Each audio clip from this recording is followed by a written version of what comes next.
دعائیں تمہیں نبیوں کے ساتھ کھڑا کر دیں گی، باپ کی دعا تمہیں بڑے بڑے کتب ابدالوں کے ساتھ کھڑا کر دے گی۔ والدین کو خوش کرنا، جو صبح صبح والدین کی صرف ایسے جا کے دیکھ لے، نہ سلام کرے نہ حال پوچھے، بس یوں دیکھ لے محبت سے، صبح سے شام تک جنت میں 2 دروازے اس کے لیے کھل جاتے ہیں۔ صبح سے شام تک جنت میں 2 دروازے کھل جاتے ہیں۔ اگر آپ کے ماں باپ یہاں ساتھ ہیں تو اپنی جنت بنا لیں، ان کے مرنے سے پہلے پہلے اپنی جنت بنا لیں، ان کی دعا لے لیں۔ ہمارا ایک نوجوان ذمہ دار تھا، نہ نماز نہ روزہ نہ حج، کچھ بھی نہیں، اور غافل زندگی۔ اب تو ماشاءاللہ بہت بدل گیا ہے۔ کہتا مولانا میری کبھی کوئی دعا رد نہیں ہوئی، حالانکہ سارے عیب تھے، سارے گناہ تھے، دعائیں ساری قبول تھیں۔ میں نے کہا وہ کیسے؟ کہ میں رات کو جا کے اماں کو بھی دباتا، اور اب بہت بڑا ذمہ دار اپنی ماں کو بھی دباتا، اپنے باپ کو بھی، پھر دونوں کے پاؤں یوں اپنے باہوں میں لے کر ان کو چومتا اور ان پہ سر رکھ کے دعا کرتا، میری ہر دعا قبول ہوتی تھی۔ تو اپنے ماں باپ کے قدموں تلے اپنی دعائیں تلاش کرو، خاص طور پر اپنی ماں کے قدموں تلے جنت تلاش کرو۔ میرے نبی نے کہا ماں کے قدموں تلے جنت ہے۔ میرے نبی نے حضرت عمر سے کہا تیرے زمانے میں ایک شخص آئے گا، اویس،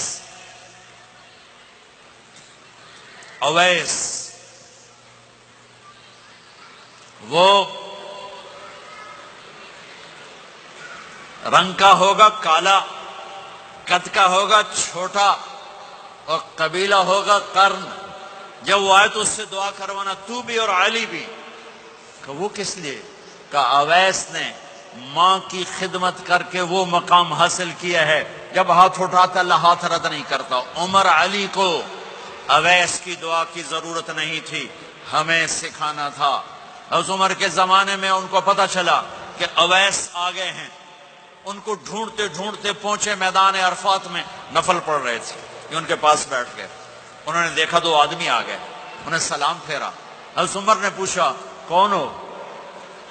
کہ مزدور ہوں۔ کا نام کیا ہے؟ کہ اللہ کا بندہ۔ کہہ رہے بھائی اپنا نام بتا جو تیری ماں نے رکھا ہے۔ کہ تم کون ہو؟ وہ پہلی دفعہ آئے تھے۔ تو حضرت علی نے کہا یہ امیر المومنین عمر ہیں، میں علی ہوں۔ پھر وہ ایسے ہٹ کہا جی میں معافی چاہتا ہوں، میں آپ کو پہچانتا نہیں تھا۔ حضرت عمر نے کہا ہمارے لیے دعا کر۔ وہ رونے لگے میں آپ کے لیے دعا کروں گا۔ کہا ہاں تو کر، کہ میرے نبی مجھے کہہ کر گئے تھے عمر عمر عمر، علی علی علی، کہ اویس سے دعا کروانا۔ کیوں؟ کہ ماں کی خدمت کر کے وہ مقام پایا ہے، جب ہاتھ اٹھاتے ہیں ہاتھ واپس خالی نہیں آتے۔ پھر ایک اور حدیث سنو، میرے نبی نے فرمایا جب لوگ جنت کو چلیں گے اور اویس بھی چلیں گے تو اللہ تعالیٰ فرمائیں گے باقی چلے جاؤ، اویس رک جائے۔ تو اویس کرنی کہیں گے یا اللہ مجھے کیوں روکا؟ تو اللہ کہیں گے پیچھے دیکھو۔